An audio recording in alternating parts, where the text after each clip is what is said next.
இந்த பிளேட்டில் இருக்கிற இன்க்ரீடியன்ஸை வச்சு இன்றைக்கி 2 விதமான சட்னி செய்ய போகிறோம். வாங்க எப்படி பண்ணுறதுன்னு பார்க்கலாம். ஒரு மிக்ஸி ஜாரில் 1/4 மூடி அளவுக்கு தேங்காய் சேர்த்துக்கோங்க.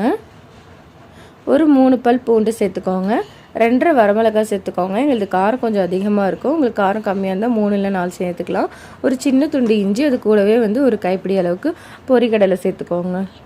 உங்களுக்கு சட்னி எவ்வளோ வேணுமோ அதுக்கு தகுந்த மாதிரி பொரிக்கடலையை கூடவோ குறைச்சலோ அட்ஜஸ்ட் பண்ணிக்கோங்க. தேவையான அளவு உப்பு போட்டு நல்லா அரைச்சி எடுத்துக்கோங்க. கொஞ்சம் குறப்பாக அரைச்சி எடுத்துக்கோங்க. இப்போ 2வது சட்னி அரைச்சிக்கலாம். ஒரு 4-5 தேங்காய் பால் சேர்த்துக்கோங்க. அது கூடவே 2 முந்திரி சேர்த்துக்கோங்க. ஒரு 1/4 ஸ்பூன் அளவுக்கு வேர்க்கடலை சேர்த்துக்கோங்க. கூடவே கொஞ்சமாக பொரிக்கடலை சேர்த்துக்கோங்க. கொஞ்சமாக புளி சேர்த்துக்கோங்க. ரொம்பவே கொஞ்சமாக சேர்த்துக்கோங்க, எல்லாம் புளிப்பாயிடும். ஒரு 4 பல் பூண்டு சேர்த்துக்கோங்க. ஒரு சின்ன துண்டு இஞ்சி சேர்த்துக்கோங்க. ஒரு 5 கருவேப்பிலை சேர்த்துக்கோங்க. ஒரு அரை வரமிளகாய், 2 பச்சை மிளகாய் சேர்த்துக்கோங்க. அப்புறம் ஒரு கைப்பிடி புதினாவும் கொத்தமல்லி சேர்த்து ஒரு கைப்பிடி சேர்த்துக்கோங்க. தேவையான அளவு உப்பு சேர்த்து நல்லா அரைச்சி எடுத்துக்கலாம்.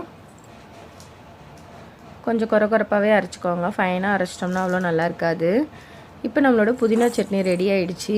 2 சட்னியுமே நம்ம தாளிச்சிக்கலாம்.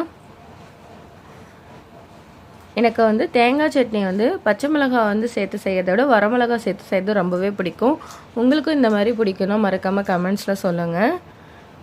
புதினா சட்னி ஹோட்டல் ஸ்டைலில் எப்படி பண்ணுறதுன்னு எனக்கு தெரியாது. நான் வழக்கமாக எங்கள் வீட்டில் இப்படி தான் பண்ணுவேன். இந்த வீடியோ பிடிச்சிருந்ததுன்னா நம்ம சேனலை மறக்காமல் சப்ஸ்கிரைப் பண்ணுங்கள். இன்னொரு வீடியோவில் பார்க்கலாம். பாய்.